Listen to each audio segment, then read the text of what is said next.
Hey guys, this is John once again, and I'm doing my round 8 game analysis from the UT Dallas Fall FIDE Open. Just got done with this a little while ago, and I had the white pieces against FIDE Master Awonder Liang. So I got 2 whites in a row. That was kind of nice. I had 2 blacks in a row earlier in the tournament, so it's nice to have the white pieces once more.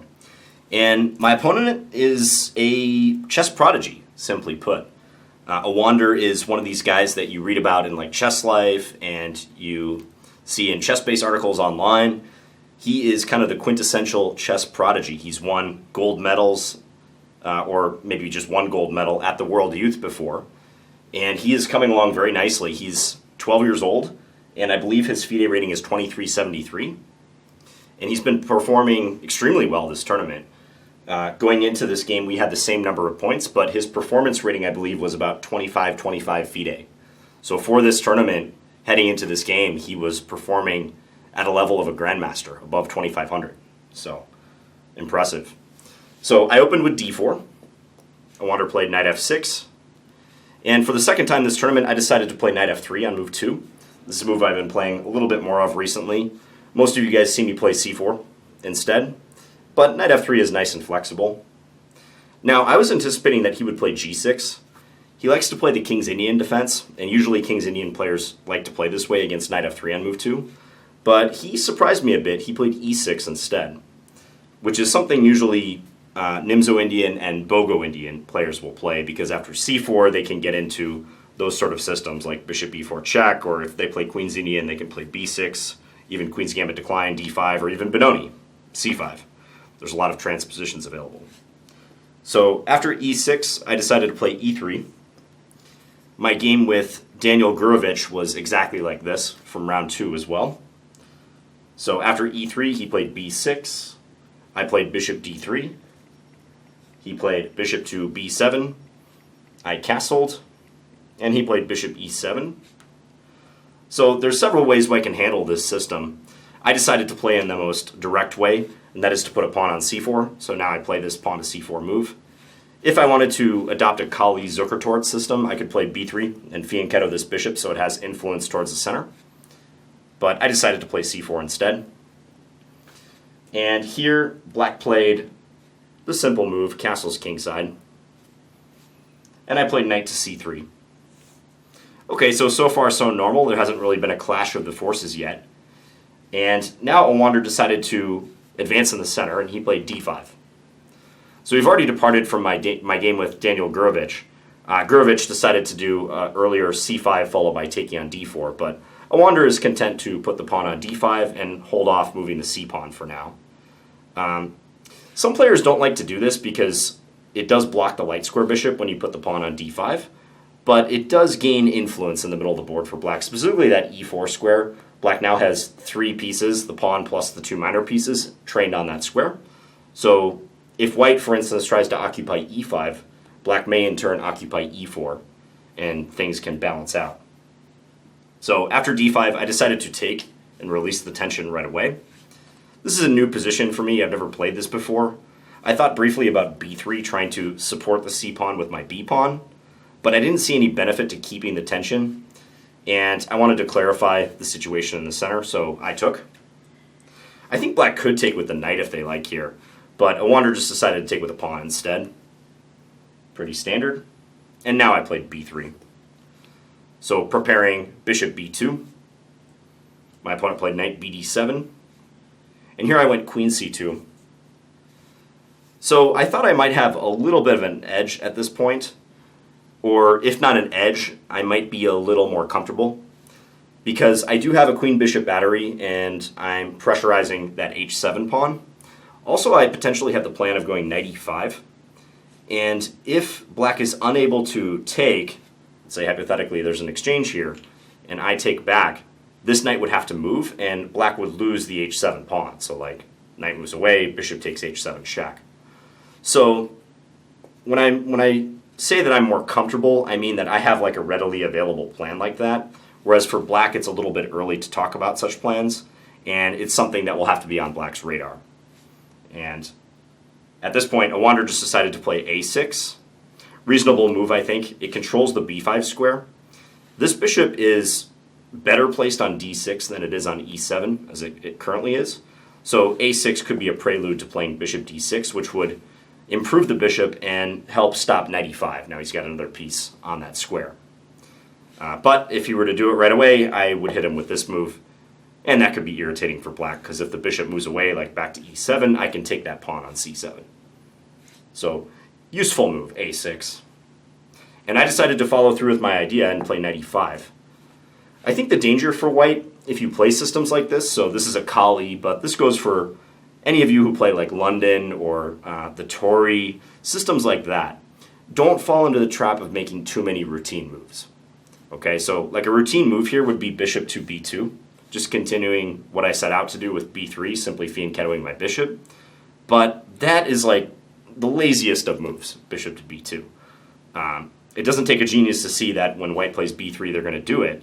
But you just hand black this bishop d6 move, and now I struggle to figure out what white should do, because we've just put a stop to knight e5, and if white can't follow through with knight e5, where's my play coming from?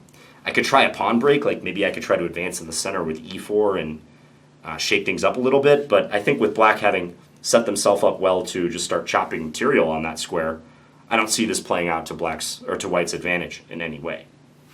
So, got to be precise, even when you're playing system-type openings where your development scheme is pretty standard from game to game. So, knight e5. And here, I think Awonder started making a series of good moves. I've noticed some players, when white gets to establish this knight on e5, they really just lack a plan. But he did a good job of being proactive and not letting me dictate the play too much from this point forward. So Awonder played c5, attacking the pawn on d4. Here I did play bishop b2, and he decided to take right away. I looked this position up in the database afterwards, and it's been reached several times before. And interestingly, this has actually been reached a few times with white to move via different move orders. I think taking on d4 is a good idea for black because my queen is sitting on c2, and if ever black is able to play rook to c8 and I the queen, that will be useful for him. So I took back. Now, here's a question. Assess the move rook c8 right away. If black were to play rook c8, what do you think would happen? And you can pause your video if you like.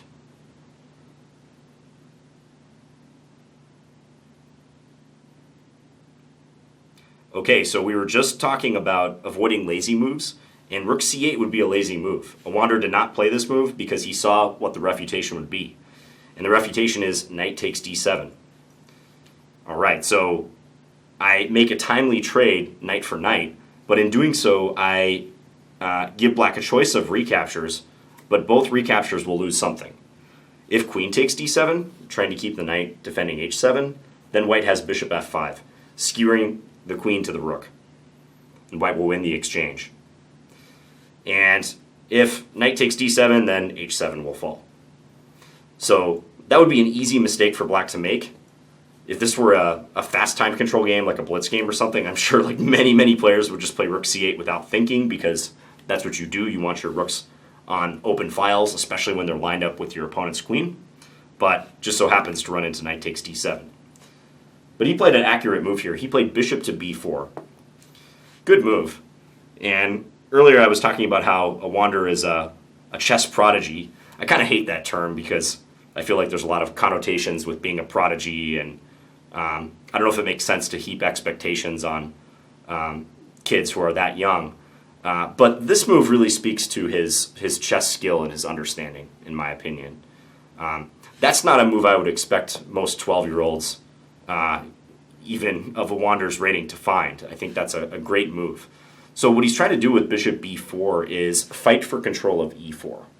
He recognizes that this square will be the counterweight to white's control over e5, and if he can eliminate my defenders of the e4 square, he has a better chance of using it for himself later in the game.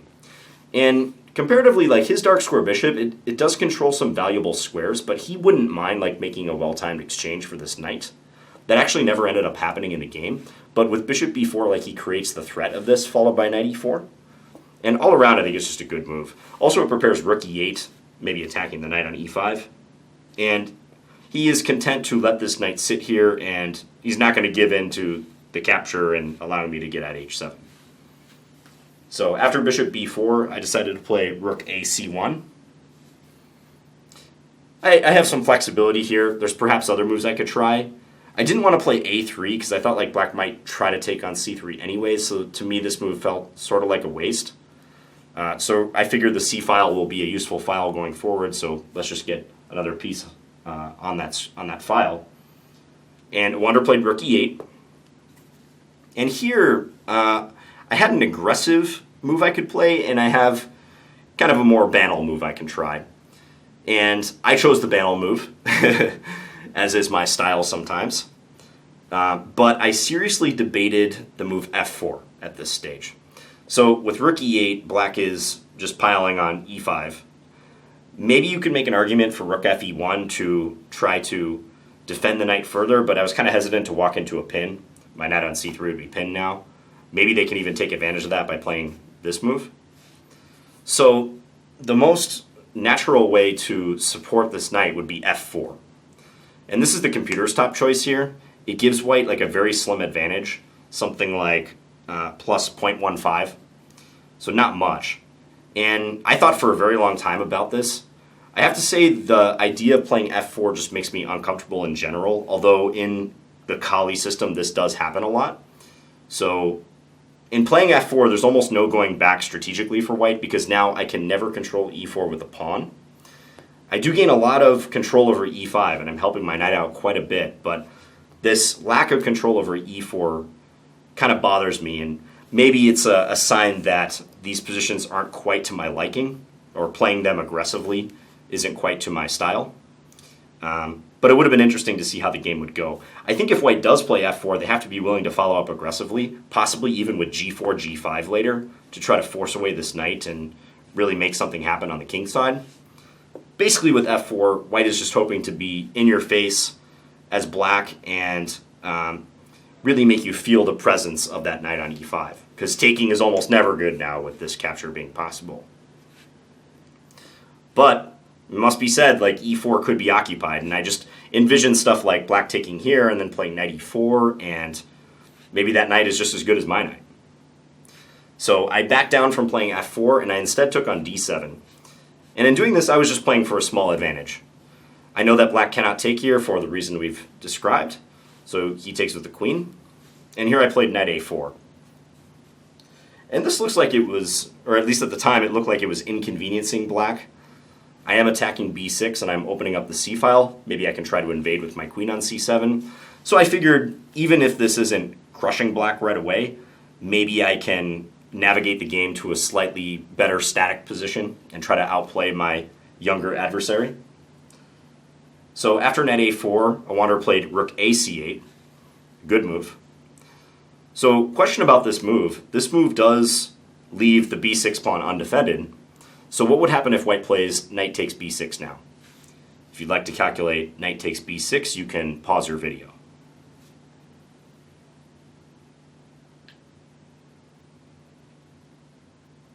All right, so knight takes b6 is the move I definitely like to play, but it just does not work for white. Black could take my queen on c2, and after I take on d7, getting back the queen, they can take on b2 now, and that's the point. And now I will merge down a piece after knight takes f6 check, g takes f6. Black has one more minor piece than I do, and white is losing. So if you're playing rook a c8 there, as Awonder did, you better make sure that you're calculating the tactics right. And in this case, he is correct that the tactics do not work out for white, should I venture down that path.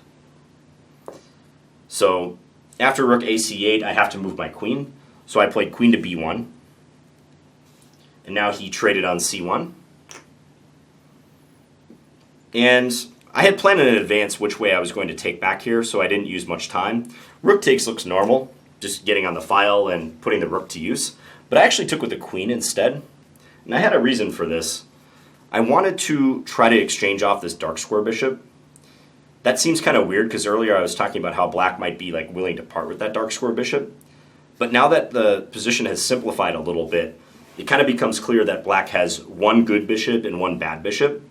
And this is black's bad bishop, this light square bishop, and this is definitely their good bishop.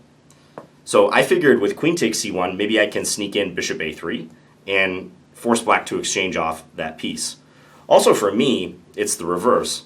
My light square bishop is pretty good. It has influence on both wings. The dark square bishop is blunted by the pawn on d4, so I wouldn't mind trading off, everything else being equal. And in fact, I was able to do that. So after queen takes c1, Awonder decided to defend this pawn, so he played queen to d8. This looks passive, but I think it's fine. I was actually expecting rook c8. I thought he would bring the rook over kind of along the same lines as rook a c8. And here, knight takes b6 does not work. Once again, because of rook takes c1, knight takes d7, rook takes f1 check, and after white takes back, let's say with the king, then knight takes d7, and once again, black will be up a minor piece. So I thought he might play this move and then later defend the pawn after I move my queen, but he just decided to play queen d8 right away and keep the rook on the e-file. And here I continued with bishop a3. I felt like this was a minor victory. I knew I wasn't going to be massively better or anything after I trade the bishops, but in static positions like this, you have to kind of scratch and claw for any advantage that you can and hope to turn the screws later and get that full point. So I thought that this would be a good start to trying to win the game. But my hopes of winning this were soon dashed because Awonder played another accurate move. So in response to queen takes a3, he jumped into the center, knight e4. Good timing on this move. I think he recognized that if he sits around and makes a couple too many passive moves, he might wind up in trouble. For instance, I would like to pressure this pawn, so a move I might have in mind next would be queen b4 to attack this again. Try to provoke black into playing c5, after which I can establish this dominant knight on c5. And this would be a huge strategic gain for white. I could attack this bishop, and always this knight would be threatening the pawn on a6. Black might even be losing here if this were to happen. So he recognized the need to find counterplay, and he finds it in the form of this knight e4 move, which also plays to his presence on the e-file as well.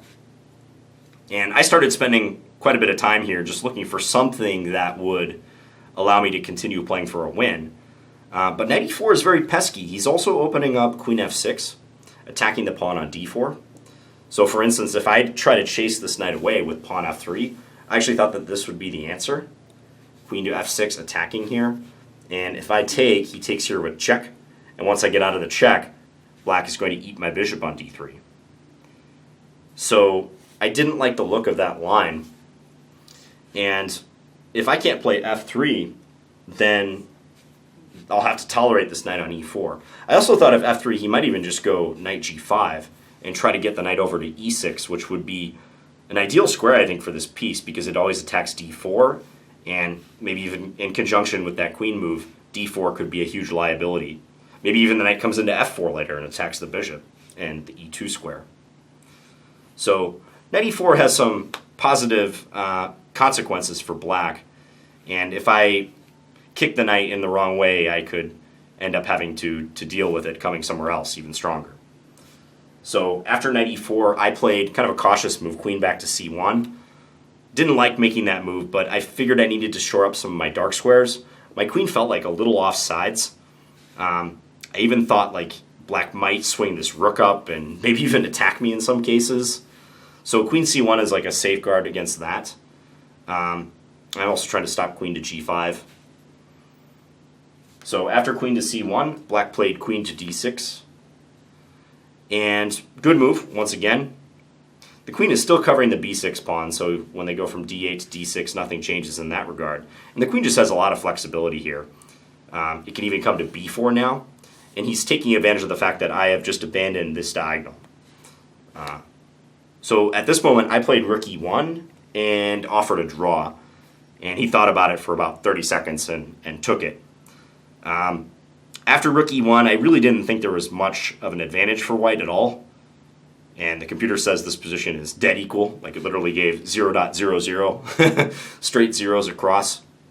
And that doesn't mean that this position is completely lifeless and playing it out would be useless.